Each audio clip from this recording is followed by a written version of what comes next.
கிட்டத்தட்ட 17 வரை கூறக்கூடிய ஒரு வாசகம். ஈயாக நஅபுது வ ஈயாக நஸ்தஈன். இறைவா நான் உன்னையே வணங்குகிறேன், உன்னிடத்திலே உதவியும் தேடுகிறேன்.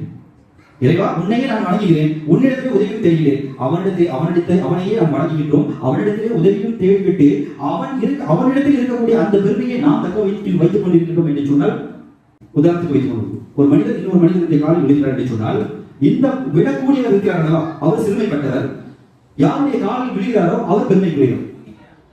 அப்படிதான் அர்த்தம். அப்போ என்னால் ஒரு சக்தியும் கிடையாது, நீங்க தான் எல்லாம் என்பதாக அவருடைய காலில் விழக்கூடிய அந்த நேரத்தில் அல்லாஹ்வை எடுத்துக்கொண்டோம் என்று சொன்னால், இந்த இடத்தில் அல்லாஹ்வுடைய விஷயத்தை எடுத்துக்கொண்டோம் என்று சொன்னால், நாம் கிட்டத்தட்ட ஒரு நாளைக்கு 17 முறை சஜ்தாவில் விழுகிறோம்.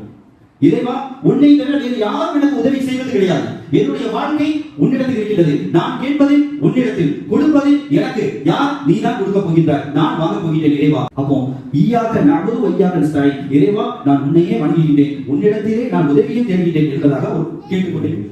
கணித்துக்குரியவர்களே, ஸல்லல்லாஹு அலைஹி வஸல்லம் ஒரு கட்டத்தில் இப்படியாக சொல்லி தருகிறார்கள், லா யதுகுலுல் ஜன்னத மன் கான ஃபீ கல்பிஹி மிஸ்கால தர்ரத்தின் ஃபில் கிப்ர்.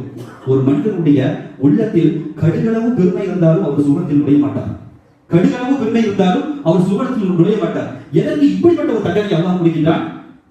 எத்தனையோ பாவங்கள் இருக்கின்றது, அத்தனை பாவங்களுக்கும் தௌபா செய்து விட்டால் நீங்கள் மீண்டு விடுவீர்கள் என்பதாக சொல்லக்கூடிய இறைவன், சொல்லக்கூடிய ரப்பு, ஆனால் இந்த விஷயத்தில் மட்டும் மிகவும் ஆணித்தரமாக சொல்லக்கூடிய விடயம் என்ன என்பதாக பார்க்க வேண்டி சொன்னார்.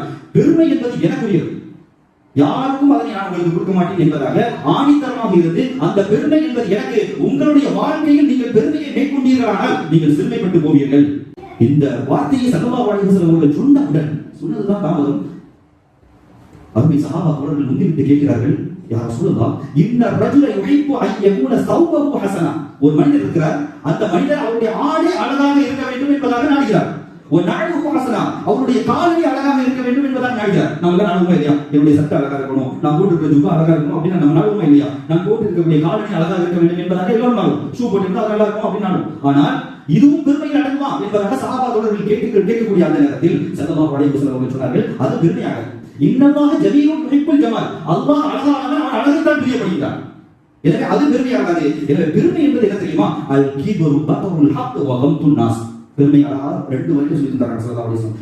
பெருமை அப்படிங்கிறது என்னன்னா, அல் கிப்ரு பத்ருல் ஹக், உண்மை தெளிவா தெரியுது நமக்கு, இதுதான் உண்மைங்கிறது தெரியுது, ஆனா அந்த உண்மையை மறைச்சு பொய்யா பேசலாம், உண்மையை மறைச்சு பொய்யா பேசலாம். அடுத்ததாக வ கம்துன் நாஸ், மக்களை கேவலமா நினைக்கலாம். நம்மளுக்கு நல்ல அழகான சட்டை இருக்கு, ஆடை இருக்கு, நம்ம போட்டுக்கோம், ஆனா அடுத்தவர் அவருக்கு ஆடு இல்லாமல் இருக்கலாம், கஷ்டத்தில் இருக்கலாம், எந்த கஷ்டத்தில் இருக்கிறாரோ நமக்கு தெரியாது, ஆனால் அவரை கேவலமாக நினைப்பதுதான் பெருமை என்பதாக ஸல்லல்லாஹு அலைஹி வஸல்லம்